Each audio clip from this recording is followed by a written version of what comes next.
Justice Verma go back. Delhi high court के justice Yashwant Verma के खिलाफ वाराणसी के वकीलों में रोष व्याप्त है। मंगलवार को वाराणसी के अधिवक्ताओं ने सत्र न्यायालय के बाहर विरोध प्रदर्शन किया है और जस्टिस वर्मा गो बैक के नारे लगाए। दिल्ली हाई कोर्ट के जस्टिस वर्मा के यहां कई करोड़ कैश मिलने के बाद उनका स्थानांतरण इलाहाबाद हाई कोर्ट के लिए कर दिया गया है, जिसके चलते वकीलों में काफी ज्यादा नाराजगी है। भ्रष्टाचार के आरोपों से घिरे जस्टिस वर्मा के खिलाफ महाअभियोग लाने और साथ ही केंद्रीय जांच एजेंसियों से जांच कराने की मांग की। देखिए, न्यायपालिका में जो भ्रष्टाचार चला आ रहा है, इसकी मांग समय समय पर अधिवक्ता समाज अपने बार एसोसिएशन के माध्यम से उठाता रहा है, लेकिन कान में जू न रेंगने वाली स्थिति हमारे माननीय सर्वोच्च न्यायालय की और उच्च न्यायालय की रही है। जस्टिस वर्मा के दिल्ली उच्च न्यायालय के न्यायमूर्ति जस्टिस वर्मा के आवास पर जिस प्रकार से नोटों का जखीरा बरामद हुआ, या कहीं न कहीं जो भ्रष्टाचार की बात अधिवक्ता समाज द्वारा उठाई जा रही है, यह बलवती हो रही है। ये नहीं, कहीं न कहीं दाल में काला है। और आनंद फानन में माननीय सर्वोच्च न्यायालय ने जस्टिस वर्मा का तबादला उत्तर प्रदेश इलाहाबाद हाई कोर्ट में कर दिया। तो क्या उत्तर प्रदेश की न्यायपालिका गंदगी को ढोने के लिए है? क्या देश की जितनी गंदगी है वो उत्तर प्रदेश में ही आप थोप देंगे? तो इसके विरोध में और हम स्थानीय लोग आज उच्च न्यायालय बार एसोसिएशन के लोग इसी के विरोध में हड़ताल पर हैं। और हम लोग स्थानीय जनपद न्यायालय वाराणसी के अधिवक्ता समाज के लोग एक प्रतीकात्मक रूप से जो भ्रष्टाचार रूपी गंदगी है, जिस प्रकार झाड़ू लगा करके गंदगी की सफाई की जाती है, उसी प्रकार भ्रष्टाचार रूपी गंदगी को आज हम लोग जनपद न्यायालय के गेट पर झाड़ू लगा करके पानी गिरा करके सफाई कर रहे हैं। और यहाँ की न्यायपालिका में भी लगभग 70% जुडिशियरी भ्रष्ट है, न्यायिक अधिकारी भ्रष्ट है। इसकी मांग समय समय पर वाराणसी के अधिवक्ता उच्च न्यायालय से करते रहे हैं।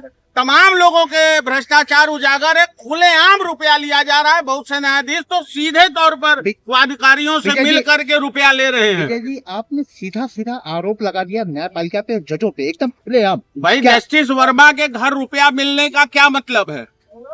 न्यायपालिका कहीं न कहीं सवालों के घेरे में आ रही है कि नहीं, और यह मांग बराबर उठ रही है। एक आम अधिकारी आप सोचिए, जिसके घर मकान तक बिक जा रहे हैं, उसको न्याय नहीं मिल पा रहा है। विजय जी, अभी तो जो स्टेप लिया गया है वहाँ से ट्रांसफर प्रयागराज किया गया है, अगर वापस नहीं लिया जाएगा तो क्या स्टेप होगा? नहीं, ये आंदोलन चलता रहेगा और जस्टिस वर्मा जैसे भ्रष्ट अधिकारियों को जाना पड़ेगा। अधिवक्ता समाज जाग गया है। अधिवक्ताओं में इस बात की सर्वत्र चर्चा है और इसका मुखर विरोध किया जाएगा। भ्रष्टाचार, देखिए, निष्पक्ष न्याय के लिए हमारे देश की न्याय प्रणाली का स्वतंत्र होना, निष्पक्ष होना, ईमानदार होना बहुत जरूरी है। ये लोकतंत्र के लिए बहुत आवश्यक है। लेकिन जब न्यायपालिका भ्रष्टाचार करेगी तो आप जनमानस, आम जनता कहाँ जाएगी? अशोक जी, किस तरह का प्रोटेस्ट किया है और क्या करेंगे? ये बड़ी विडम्बना है कि न्याय सस्ता हो, सुलभ हो, समय से हो, लेकिन दुर्भाग्य यह है कि न्याय न तो सस्ता रहा, न सुलभ रहा, न समय से। और अजीबो गरीब स्थिति है। अभी आपने एक सवाल भाई विवेक जी से पूछा, मैं उसका जवाब दे दूं। जब आपके खिलाफ प्रथम दृष्टया इतना पक्का और प्रमाणित सबूत उपलब्ध है, उस न्यायाधीश को किसी दूसरे उच्च न्यायालय में ट्रांसफर करने का क्या औचित्य? क्यों नहीं उसका पावर सीज करके उसके खिलाफ इंक्वायरी जब तक गठित हो, जब तक उसकी इंक्वायरी का परिणाम न आ जाए, तब तक उनको अब्सटेन किया जाए from judicial work. Why this step has not been taken by the apex court? Vivek ji ने एक बड़ा आरोप लगाया है न्यायपालिका पे और जजों पे, तो इसको लेके आप ये आरोप नहीं है, ये आरोप नहीं है। मैंने कहा कि बेसिक तो वादकारी का हित सर्वोच्च है, ये टैग लाइन। और वादकारी का हित न्याय सस्ता हो, सुलभ हो, सुगम हो, समय से हो। उसका दोषारोपण केवल अधिवक्ताओं पर किया जाता है, जबकि न्यायालय के तमाम सारे ये आरोप नहीं है। बहुत सारे न्यायालयों के विरुद्ध बार एसोसिएशन की मांग है लिखित प्रमाण सहित। आज एक जजमेंट हुआ, आज बेल हुई, कल वो बेल खारिज हो गई, परसों खारिज बेल, नरसों एक्सेप्ट हो गई, वही बेल दूसरे वकील की खारिज हो गई, किसी और खास वकील की हो गई।